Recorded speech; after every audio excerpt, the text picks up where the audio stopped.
Today on Unprofessional Movie Discussion, we'll be discussing 12 Strong.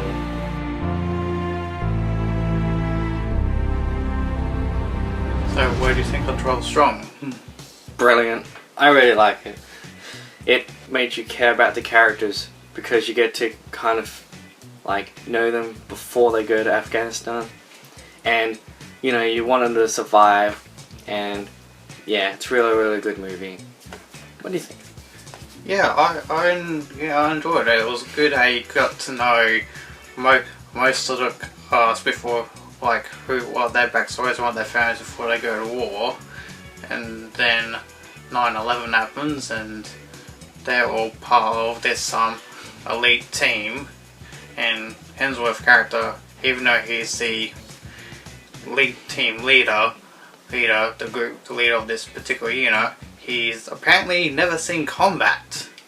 He's always apparently leading from more like an office kind of thing, as opposed to being on the front lines. So a lot of people were really iffy about putting him on the front lines for such an important mission.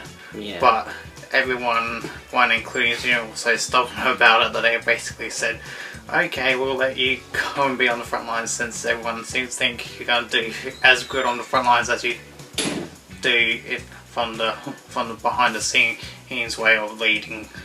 Yeah. I think the really some of the cool, interesting things is with the Afghanistan fighters kind of thing. You have the Taliban, and you see them, and you're like, well, they're really evil and bad, and they shot this woman in the head because she taught little girls, things and stuff. So that was really crap. But with the Afghan rebels kind of thing, it was a good question brought up in the movie. It's what are you fighting for? You're fighting for your country, or you're just fighting for just turfs? Just certain sections. What is it that you are truly fighting for? And the leader of the rebels, I guess he sort of wants to fight for his country. But at the same time, he kind of really wants this certain piece of land or certain turf. So yeah. And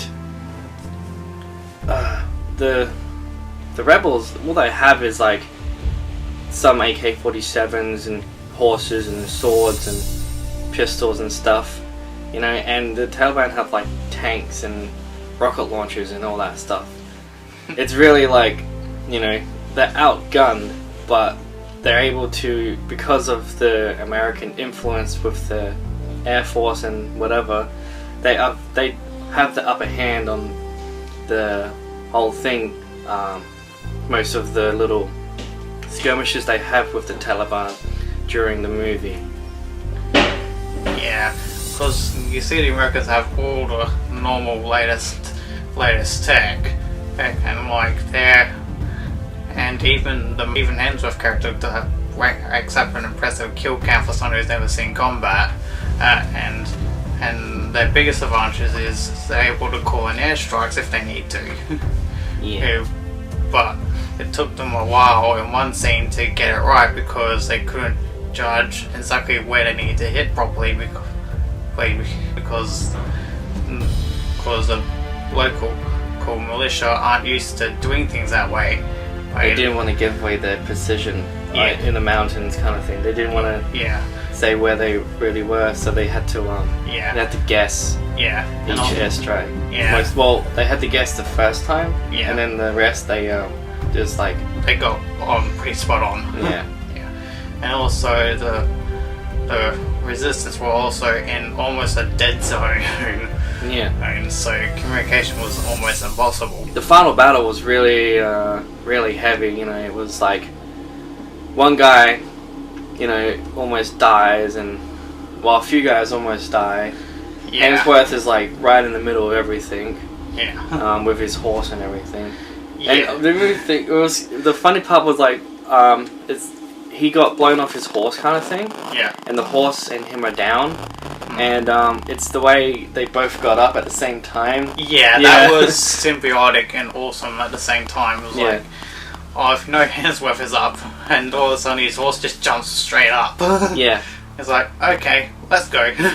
Exactly. And action-packed, man.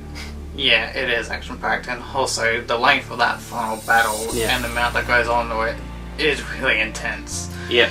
And I knew as things were getting more and more bad for the Taliban leader, that you can see that he's not this godman he makes himself out to be. He's actually more of a coward than anything. Yeah. Which is what a lot of characters like him are. They're more cowards than legit godmen. In the final battle, the resistance general guy, rebel, I don't know. Yeah. He finally kills that lead guy with one of the Taliban groups, and Yeah.